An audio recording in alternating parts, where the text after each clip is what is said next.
안녕하세요. 한국 그리고 한국인 마지막 수업입니다. 마지막 14주차 수업인데요. 여러분, 한 학기 동안 정말 수고 많았습니다. 마지막 수업도 잘 들어주세요. 마무리도 잘 해야 되겠죠? 전자출결 꼭 확인하셔서 출석이 제대로 됐는지 꼭 확인해 주시고요. 기말고사 레포츠는 LMS에 올려놨으니까 레포츠 제출은 기한 안에 꼭 제출해 주세요. 저도 빨리 성적 처리해서 피드백 올려놓도록 하겠습니다. 점수 꼭 확인하시고요. 이상 있을 때는 연락 주세요. 그러면 마지막 여행지 강화도로 떠나가 보겠습니다. 강화도는 서울에서 멀지 않고요. 김포에서는 바로 다리만 건너면 바로 강화도로 갈 수 있습니다. 아, 근데 북한이랑 너무 붙어 있는 거 아니에요? 네, 맞습니다. 지금 교동도 같은 경우에는 북한이랑 휴전선이 붙어 있어서 여러분 여기 갈 때 출입증 받아서 가야 되거든요. 아, 그러면 교수님 너무 위험한 거 아니에요? 아, 네, 그렇지는 않습니다. 지금 사진에서 보시는 것처럼 강화도는 볼 곳이 의외로 굉장히 많습니다. 그래서 하루에 보기에는 좀 빡세게 많습니다. 적어도 1박 2일은 계획하셔야 될 것 같습니다. 이 강화도는 조선시대는 물론이고요. 고려시대도요. 수도와 가까웠기 때문에 명승지가 참 많고요. 물길이 옛날에는 고속도로나 마찬가지였기 때문에 교통의 요지도 되고요. 그래서 외세의 침략도 많이 받았습니다. 이런 이유 때문에 강화도는 지붕 없는 역사 박물관이다 이렇게 불리기도 합니다. 강화도는 우리나라 3대 고인돌 무덤이 이곳에 있습니다. 이 전북 고창에도 있고요. 전남 화순에도 있는데 이 고인돌 강화도 무덤이 가장 많고요. 157개입니다. 이 강화도를 포함해서 고인돌 무덤이 있는 이 세 곳이 세계 문화유산에 등재되어 있습니다. 아니 그러면 이 강화도에 사람들이 언제부터 살기 시작한 거예요? 네, 맞습니다. 청동기 시대의 무덤이 고인돌이니까 기원전 2000년경부터 이곳에서 살았던 것 같습니다. 그런데 이 강화도에 있는 고인돌의 형태는요, 굉장히 다양하고 이 밀집도 면에서 세계적으로 유래를 찾아보기 어렵다고 합니다. 이 강화도 곳곳에 이렇게 무덤들이 있는데요. 가장 유명한 거는 이 부근리에서 발견된 이 탁자식 고인돌인데요. 이 덮개돌 무게만 53톤이고 길이가 7m라고 합니다. 이걸 완성하는 데는 한 1000여 명 정도가 필요했을 테니까 이 당시에 사람들이 이곳에 많이 살았던 건 확실한 것 같습니다. 그리고 강화도에는 만이산이 있는데요. 이 산에서는 단군이 하늘의 제사를 지키기 위해서 쌓았다는 이 참성단이 있습니다. 이 만이산은 높이가 꽤 있습니다. 472m고요. 우리나라 광복 이후에 이 개천절날에 이 참성단에서는 매년 행사를 하고 있고요. 전국체전이나 올림픽 이런 거 하면 성화 체화도 여기서부터 시작합니다. 고려가 몽골의 침입을 피해서 이 강화도로 도읍을 옮겼지만 사실은 이 만이산이 국난을 극복하기 위한 어떤 정신적인 의지처라는 의미도 컸다고 합니다. 이 참성단에서는 봄, 가을에 하늘의 별들의 초제를 지냅니다.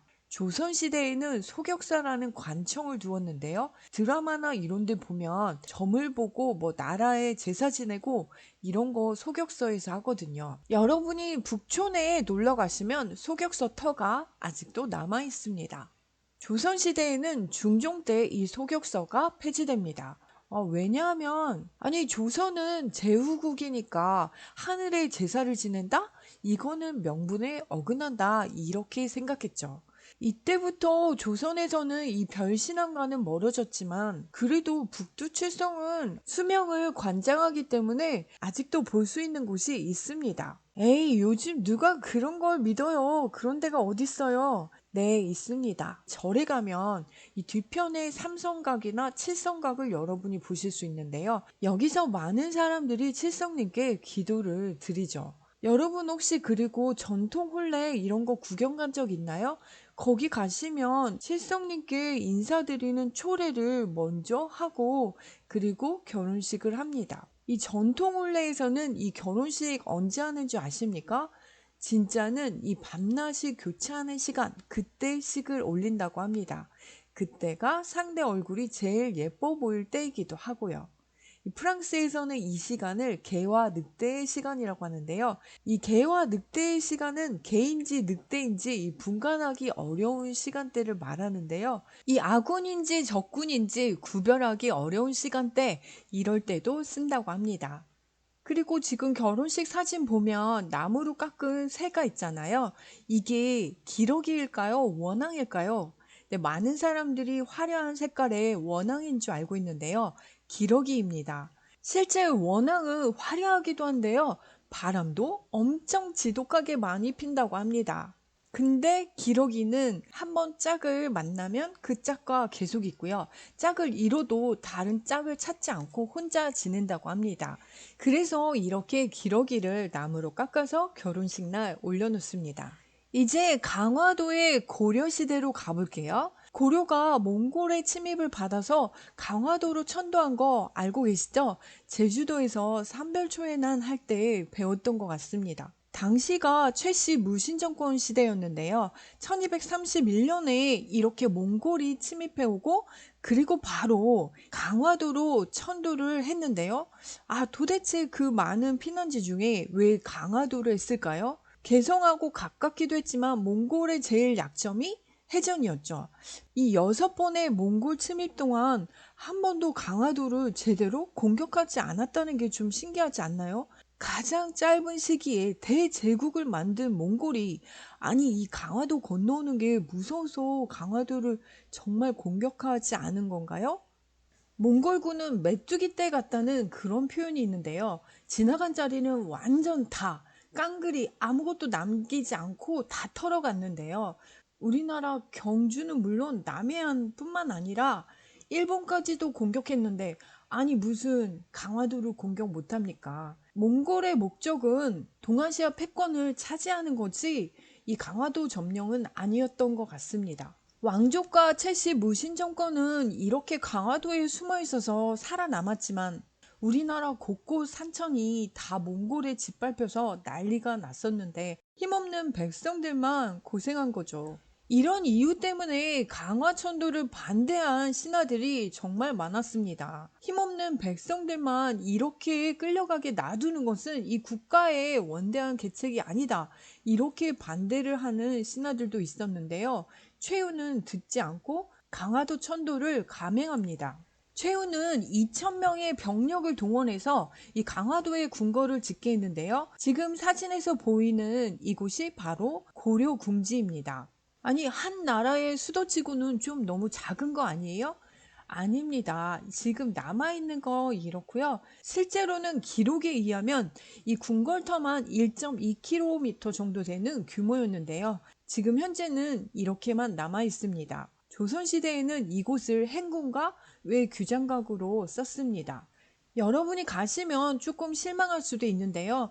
당시에 임시로 급하게 옮긴 것도 있지만 이 전쟁 중에 크고 화려한 궁궐을 기대할 수는 없겠죠? 대신 고려는 성벽을 잘 쌓았던 것 같습니다. 고려 궁지 주변에 내성을 쌓았고요. 중간에 중성을 쌓고 육지와 이렇게 연결되는 바다 쪽에는 외성을 쌓아서 지금도 이렇게 여러분이 가시면 보실 수 있고요. 맨 아래 사진 보시면 바다인데 물살이 좀 장난 아니죠? 이 강화도의 물살은 우리나라에서 정말 세기로 유명한 곳입니다. 이 섬 주변에 이 물살이 이렇게 세기 때문에 외적의 침입이 정말 쉽지 않은 곳인데요. 밀물과 썰물이 바뀔 때가 유속이 제일 셌다고 합니다. 그리고 이 섬 주변으로 외성을 정말 튼튼하게 지었고요. 고려는 이곳에서 38년을 버팁니다. 그리고 마침내 고려가 항복했는데요. 조공을 하기로 하고 대신 나라는 유지하기로 했습니다. 사실 이게 굉장히 큰 혜택인데요. 몽골이 다른 나라 공격하면서 나라를 유지해준 나라는 고려가 유일합니다. 이 전쟁은 자그마치 30년 이상을 싸웠기 때문에 이 몽골의 영향을 상당히 많이 받았는데요. 여러분 지금 사진에서 보시는 것처럼 연지곤지 찍고 족돌이하고 이거 다 몽골의 영향입니다. 그리고 아래쪽 사진에서 보시는 것처럼 변발을 했는데요. 앞머리 털은 다 밀고 뒤에만 이렇게 따서 마무리하는 모양이고요. 또 오랑캐 옷을 호복이라고 했는데요. 이 호자가 들어가는 말이 다 이쪽 북방민족에서 영향을 받은 거라고 생각하면 되는데, 호떡도 그러면 긴가요? 네, 맞습니다. 호떡도 이 오랑캐의 떡입니다. 그러면 이제 조선시대로 넘어가 볼게요. 조선시대의 강화도, 교동도는요, 이 강화도에서도 배를 타고 가야 되는 곳인데요. 이곳에는 유명한 셀럽들이 많이 찾았습니다. 아, 그게 아니라 조선시대의 최고로 핫한 유배지였습니다. 그래서 유명한 인물들도 이곳에 유배돼 왔는데요. 그 중에서 가장 핫한 인물, 연산군 보도록 할게요. 여러분 영화나 사극 이런 데서 연산군에 대한 이야기를 많이 들었을 텐데요. 오늘 제대로 공부하고 갈게요. 연산군은 조선의 10대 왕이었는데요. 이복 동생인 진성대군, 중종이죠. 중종에 의해서 폐위되고 이곳 강화도 교동도로 유배를 왔는데요. 유배 온 지 2달 만에 역질로 사망합니다. 이 역질은 천연두를 이야기하는데요. 연산군은 폭군으로 평생 흥청망청 놀다가 이곳에서 위리안치 되어서 꼼짝 못하고 갇혀 있다 보니까 스트레스를 받아서 돌아가신 게 아닌가 이런 생각을 합니다. 연산군 하면 조선시대 최고의 폭군으로 알려져 있는데요. 진짜 연산군이 폭군 맞아요? 아, 그거 지금부터 알아볼게요. 연산군의 아버지가 바로 성종이고요. 어머니는 패비 윤씨입니다. 어머니는 후궁이었다가 비로 책봉되는데요. 이 성종의 원래 첫째 부인이 있었는데 19살에 자녀도 없이 사망하게 됩니다. 그래서 이 윤씨가 중전으로 올라가게 되는데 그때 이미 연산군을 임신하고 있었어요. 그래서 왕비가 되고 4개월 후에 연산군을 낳습니다. 그러면 이제 왕비가 됐고 아들도 낳았으니까 최고의 자리에 있었는데요. 어떻게 패비가 되고 사약을 먹게 되죠? 아들까지 있는데. 아마도 지금 생각하면 산후 우울증이 아니었나 이렇게 의심이 되는데요. 이 연산군을 낳고 나서 이 시기 질투가 심해지고요. 성종한테도 공손하지 못했다고 합니다. 특히 대비와 후궁들과 이 갈등이 심해서 관계가 좋지 못했다고 합니다. 윤 씨의 죄명은요, 윤 씨가 이 비상, 독약이죠. 이 독약을 숨겨두었다. 또 인형을 만들어서 저주했다. 이런 말들이 많이 나오고요. 폐비시켜야 된다라고 1차 논의가 있었는데 신하들이 반대하죠. 이 세자를 낳은 왕비입니다. 어떻게 이런 증거만 가지고 폐비를 시킵니까? 이게 나중에 큰일 나죠. 1차 폐비 논의는 신하들이 반대해서 별궁에서 근신하는 걸로 끝이 납니다. 게다가 윤 씨는 이번에 둘째 아들을 낳습니다. 성종과의 사이는 좋았던 것 같습니다. 그런데 다투다가 지금 사진에서 보시는 것처럼 성종의 얼굴에 손톱 자국을 냅니다. 이 사건은 조선에서 굉장히 큰일이거든요. 에이, 부부싸움 하다가 이렇게 상처도 날 수 있지 뭘 그래요. 용안에 상처를 낸 것이라서 쉽게 넘어갈 수가 없고요. 게다가 성종의 어머니 인수대비가 완전 극대노하죠. 결국에는 이 사건으로 해서 패서인이 됩니다. 이때 연산군의 이 세자책봉 문제가 거론되고 있어서 이 민심은요, 생모 윤씨에 대한 동정론이 굉장히 컸습니다. 그런데 성종은 나중에 패비 윤씨로 인해서 어떤 문제가 일어날 것을 염려해서 신하들과 논의해서 하약을 내립니다. 아니, 나중에 이 세자가 왕이 되면 이 사건을 알면 이게 더 큰일 아닌가요? 사약을 먹이는 게? 이 폐비가 되고 나서 친정에 가 있었는데 성종은 조금 마음이 있었던 것 같아요. 그래서 내시를 시켜가지고 한번 가서 염탐해봐라 어떻게 하고 있는지 라고 했는데 인수대비가 이거를 알고서는 내시를 시켜서 잘못을 뉘우치지 않고 있다 라고 보고하게 했고요. 성종의 총애를 받던 엄숙이 그리고 정숙이가 있었는데 다 같이 합세해서 윤 씨를 죽게 하는데 동조하죠. 민심은 어머니가 죄도 없이 이렇게 죽임을 당했으니까 아들이 훗날에 보복을 하지 않겠는가 이런 예언들도 있었는데 이 예언이 맞아 들었죠? 이 성종은 이 사건을 아무도 말하지 못하게 했는데요. 이때가 연산군의 나이 3살이었습니다. 윤 씨는 자기 부인을 이렇게 죽게 하고 세장가를 또 갑니다. 그리고 연산군은 그 계비가 자신의 어머니인 줄 알고 자라죠. 그러다가 성종이 갑자기 39살에 돌아가십니다. 그리고 연산군이 왕으로 즉위하는데요. 연산군 나이 21살입니다. 그리고 창덕궁 인정문에서 즉위식을 하는데 창덕궁에서 즉위식을 올린 최초의 왕이 바로 연산군입니다. 근데 현재 중전마모도 있고 아들 진성대군도 있었는데 이 패비윤씨 사건 나중에 이게 알려지면 큰일 날 수도 있는데 왜 연산군을 왕으로 올렸을까요? 연산군은 어렸을 때부터 그렇게 특출나게 똑똑하진 않았지만 원만한 인간관계를 했던 것 같습니다. 연산군이 왕이 되는데 반대했던 신하는 없었습니다. 당시에는 이 비밀이 정말 숨겨질 거라고 다 확신했던 것 같습니다. 그러면 연산군이 왕이 되고 일을 잘 했나요? 연산군의 아버지 성종은요, 꽤 업적도 많지만 아까 보신 것처럼 마마보이에다가 신하들에게도 쩔쩔매고 끌려다니기 일쑤였습니다. 게다가 왕이 경영을 하는 거 정말 어렵거든요. 근데 경연을 9,000번 넘게 한 기록이 있습니다. 그런데 연산군은 달랐습니다. 왕이 되면서부터 대신들하고 겨루기 시작했고요. 왕과 신하들이 같이 공부하는 자리인 경연, 이거 완전 폐지하고요.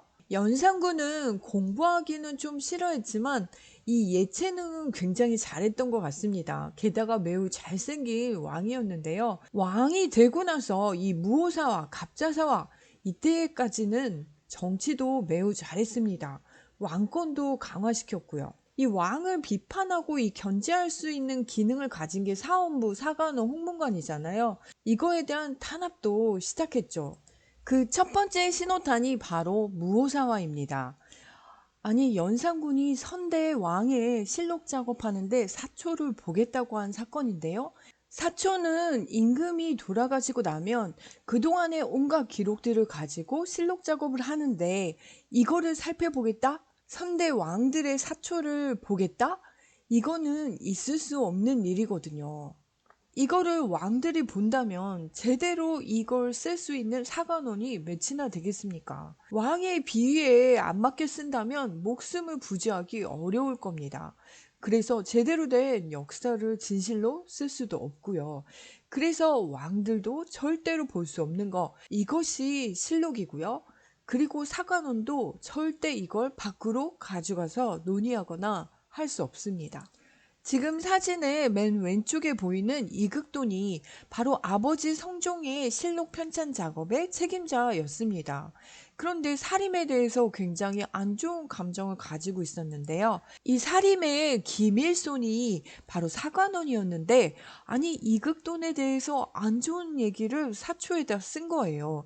그게 뭐냐면 세조 때 불경을 잘해어서 이극돈이 관찰사가 됐고 근데 관찰사로 가서는 나라에 국상이 났는데도 관기를 끼고 놀았다 이렇게 적은 거죠. 근데 이것뿐이 아니라 단종의 어머니 묘를 세우자라는 글도 썼는데요. 이 실록이라는 것은 한번 써지면 대대손손 내려가는 거기 때문에 자신에 대해서 이렇게 안 좋게 쓴 부분들을 정말 없애려고 노력을 했었는데 잘 안 됐고요.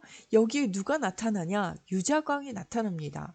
아니 유자광은 우리나라 조선시대의 간신 탑3 안에 드는 인물인데요. 이 사람은 서울 출신이라서 이 첩의 자식인 서울 출신이라서 사림과 훈구 양쪽의 멸시를 받던 인물이었는데요. 연산군에게 꿍짝꿍짝해서 결국 사초를 열람하게 합니다. 김일손이 쓴 조의제문을 밝히게 되죠. 이 조의제문이 도대체 뭐냐라고 하면 이 단종을 죽였잖아요. 세조가. 그리고 왕이 된 거 이거를 비꼬는 거죠. 이 중국의 고사를 인용해서 이 세조의 정통성을 부정하는 글을 쓴 거죠. 이 말은 결국 이 연산군의 조상이 이 정통성이 부정되는 거나 마찬가지죠. 연산군은 완전 극대노하고요. 이와 관련된 사람들을 다 능지처참시키거나 유배시키거나 죽였는데요. 여기에 이미 돌아가신 지 6년이나 지난 김일손의 스승인 김종직까지 다시 무덤에서 파내서 잘랐고요. 김일손은 능지처참 당했고 당시 살인들 한 50여 명이요. 유배가거나 사형받았던 사건이 바로 무오사화입니다.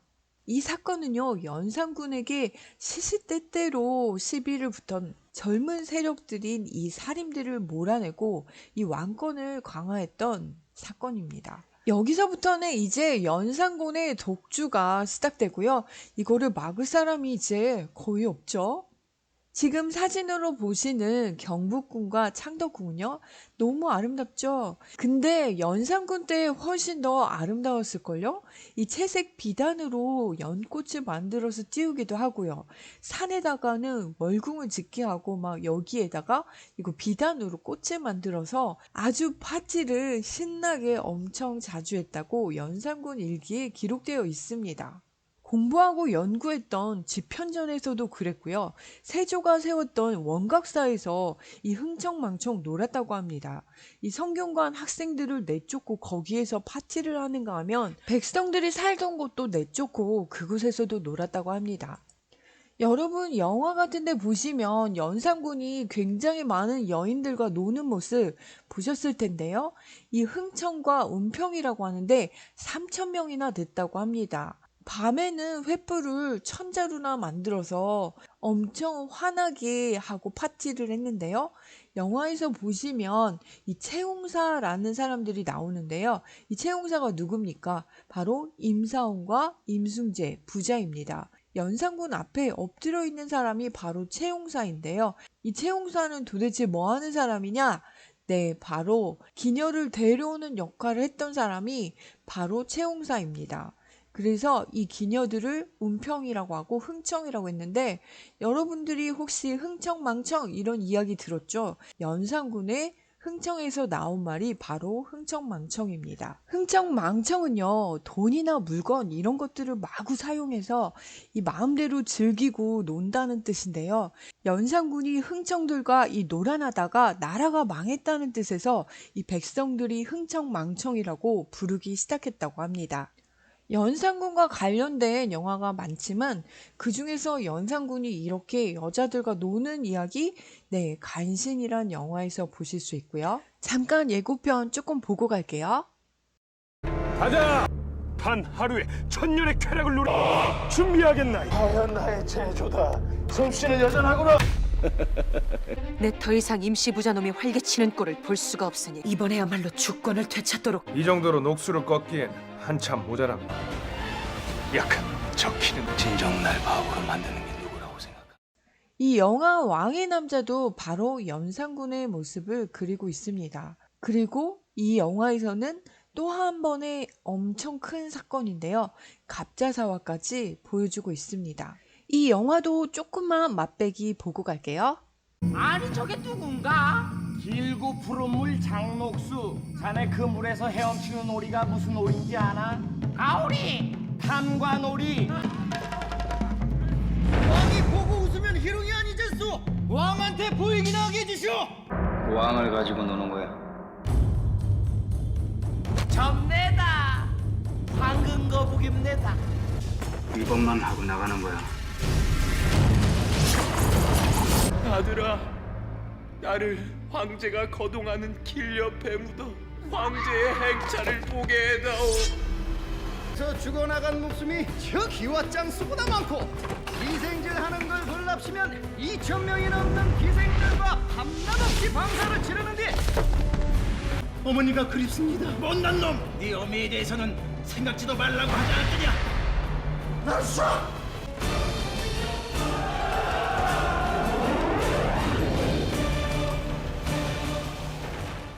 갑자사와 어떤 내용인가요? 또 한 번 피바람이 분다고 했는데 네, 바로 어머니 패비 윤 씨에 대한 이야기입니다.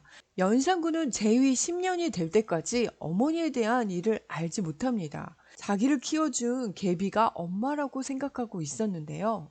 그러다가 간신 임사홍이 이 사건에 대해서 알려주죠. 그래서 이 어머니에 대한 원한을 푸는 동시에 이 어머니를 패배시키는데 일조했던 공신들 완전 싹쓸이합니다. 정숙이, 엄숙이는 어떻게 되었나요? 이 잔인한 고문을 당했고요. 게다가 끔찍하게 이 푸대를 씌워서 아들들을 불러서 아들이 어머니를 쳐서 죽게 만듭니다. 연산군에게는 이복 동생들인데요. 이 동생들이 자신의 어머니를 때려 죽게 만든 이 사건 정말 끔찍한 사건인데요. 게다가 이복 동생들까지 다 죽게 만듭니다. 그러면 할머니 인수대비는 어떻게 됐나요? 연산군이 인수대비를 찾아가서 머리로 들여받아서 쓰러뜨립니다. 그리고 난동을 부리고요. 그대로 인수대비는 병상에 눕게 되고 화병으로 세상을 떠나게 됩니다. 손자에 의해서 목숨을 빼앗긴 그런 사건이고요. 이 연산군은 이 일로 자신의 측근만 빼고 다 죽입니다. 사실 연산군이 초기에는 정치에도 굉장히 열의가 있고 잘했습니다. 이 폭군이 되기 전까지는 이 국조보감 등 여러 서적도 완성했고요. 국방력을 키우는데도 주력했는데 어쨌든 역사는 승자의 기록이기 때문에 이후에 중종 반정이 일어나서 연산군은 강화도로 유배되고 그리고 거기에서 생을 마감합니다. 시간이 다 돼서 여기까지 할게요. 수고하셨습니다.